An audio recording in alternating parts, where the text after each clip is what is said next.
Hi, and welcome to this series of videos in which I am joined by the amazing Sarah Turner, who is, and let me get this right, she's an occupational psychologist with a background in HR, and she's now working as an executive and maternity coach. She is incredible, and her knowledge in this area is quite formidable. So welcome, Sarah, and it's super lovely to have you here. Thank you so much, Kate.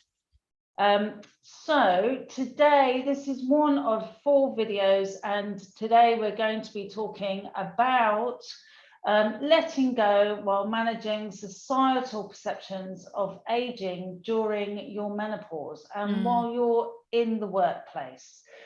So first of all, I think, Sarah, the most important point in this is that we are the first generation to experience our menopause en masse in the workplace. Yes, some of our mothers and maybe even our grandmothers actually did experience the menopause in the workplace, but they were either unusual and they didn't talk about it, and they certainly didn't expect to be talked to about it.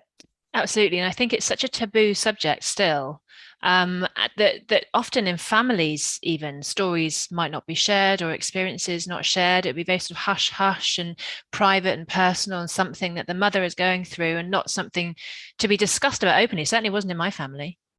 No, not in mine either. And my mother still is pretty horrified that I was to talk about it every day. Yes, I get that. Oh, it was never discussed in my day. No. And that's pretty much where it stays. Yeah, absolutely. And that's prevalent in organizations too. And when you feel you can't speak about something or talk about something, it feels like it's this sort of this secret, the private thing we have to battle on our own. Absolutely, and I think that's a really critical point, in that there was a report that came out from the Fawcett Society a short while ago that said that only 22% of menopausal people within the industry are speaking out about their menopause, actually going and asking for support. And that's fairly typical, to be honest. And I think the challenge is when it's not something that's openly talked about or welcomed, then actually how do we know how to deal with this period in our lives? When we, and again, depending on your relationship with your mother, when we start our periods or when we have a baby, there's a whole load of information and resources out there, and people talk much more openly about that experience than they do the menopause. So how do we know how to deal with it?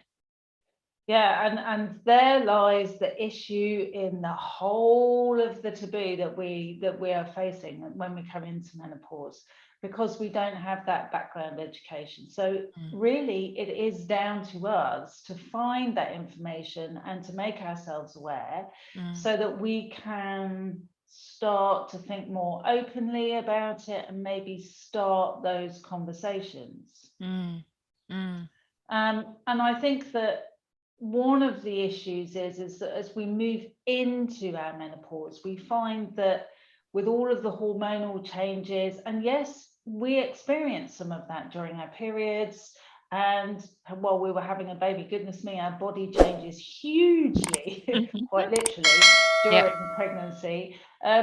But also when we're going through menopause, it may not be that on the outside we seem to change, but on the inside we change quite considerably. And we're caught in this situation where we're no longer the woman we used to be, but we're not yet the woman that we're going to be, and we're caught in this no woman's land in the middle, and it can feel incredibly difficult to sort of land ourselves, and we feel untethered by that. Yeah, and if I think about it, with periods, I mean, I know this is every woman's experience is different, but typically you'll have a sort of a start and an end. And even with pregnancy, it takes 9 months. The baby's coming out whether you want it to or not. Whereas with menopause, there isn't a sort of clearly defined, you will start your menopause at this age, you will finish your menopause at this age, and these are the 10 symptoms you're going to have. No, it's like 40 symptoms, could start from here and could end there. Yes, absolutely. And that level of variability and uniqueness, because it's as unique as your fingerprint, that makes it even more difficult to have those conversations, because as women, we are naturally comparing ourselves to our friends, to our mothers, to our family members, to someone in the office. And we are looking around and thinking, oh, how are they dealing with that? How are they managing those situations?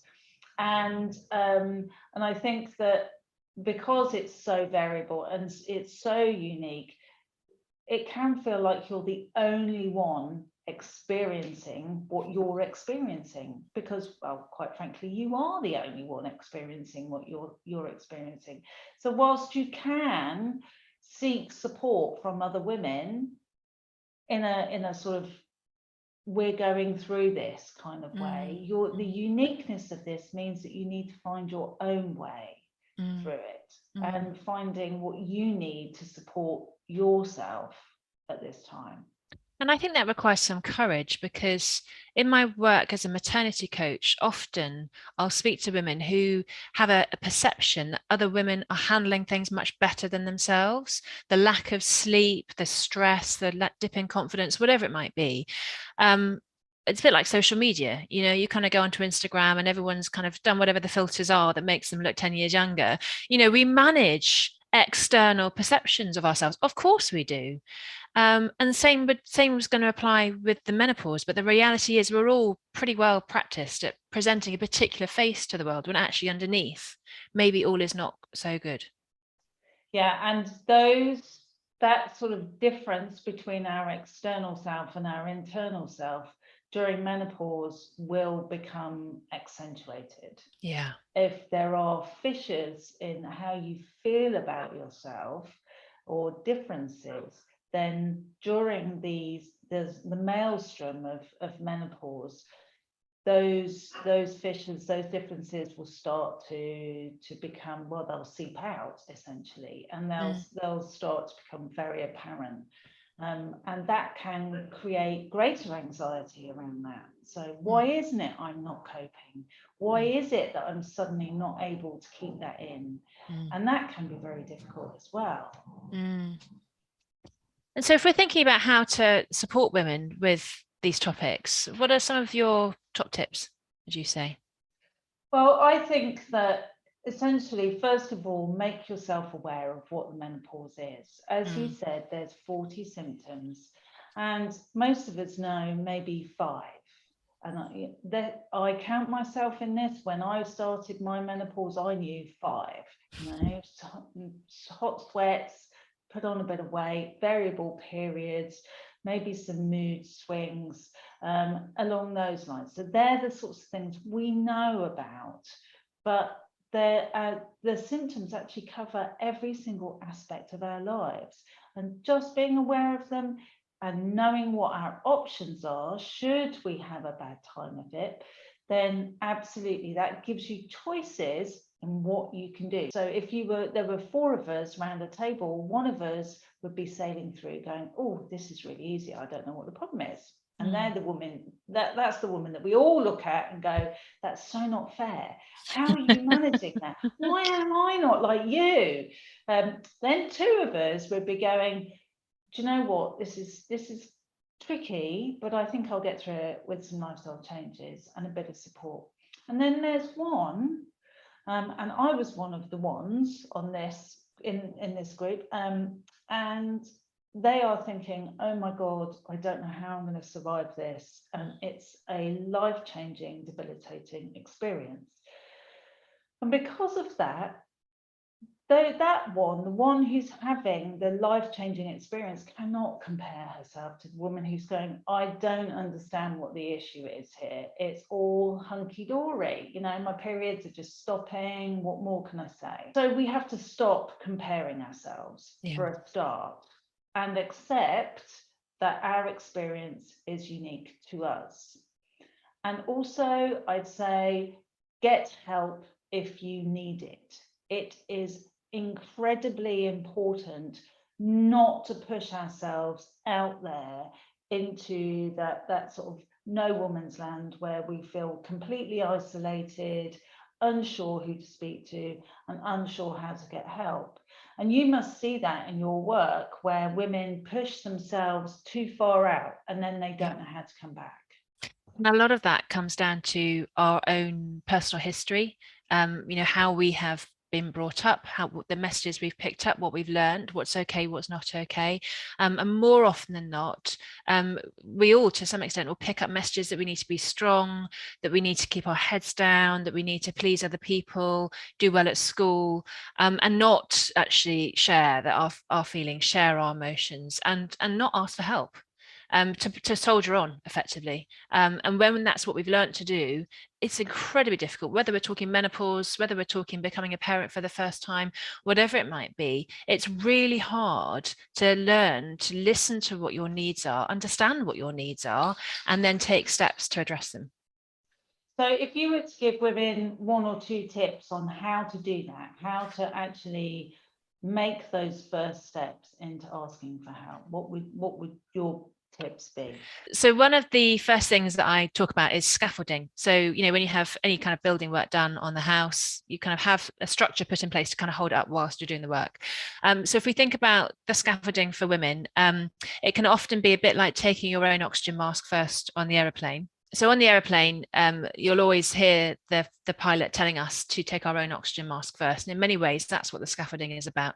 It's starting with, what is it that I need in order to take care of myself? And that will be different for everyone. So it might be going for a walk every day. It might be doing a Pilates class on a Friday morning. It might be going to have a massage, twice a month. It might be thinking about what your mental health needs might be, whether that's doing some meditation or some mindfulness. Really making sure you've got a good sleep routine, going to bed a little bit earlier, having a bath, thinking about burning some essential oils, whatever it could be, that are the things that work for you, that really take care of your own well-being, but also then looking around you and thinking about who is in your network, who is in your team that you can lean on. That might be your mum, it might be your sister, it might be your partner, it might be a friend. And if it's none of those, then there's a load of resources online, isn't there? And I know particularly around the menopause, there's people like yourself, there's Davina's got a new TV program, I think, coming out. So there is quite a lot more resource online now than I think there's ever been before. I agree. There is an awful lot out there, and I love the idea of team. So that sort of team that you put around you, and that if that is absent, and for whatever reason, obviously, if your upbringing was such that you don't have that infrastructure around you, that scaffolding, then there is so much out there now that can be accessed and used. Moving forward, we absolutely need to start to frame our menopause as a phase in our life, a transitionary phase that is something that we're all going to go through. There are no exceptions. If you have ovaries, so if you're non-binary, or if you're a transgender man, you will have a menopause. Your ovaries are your qualifying factor for a menopause.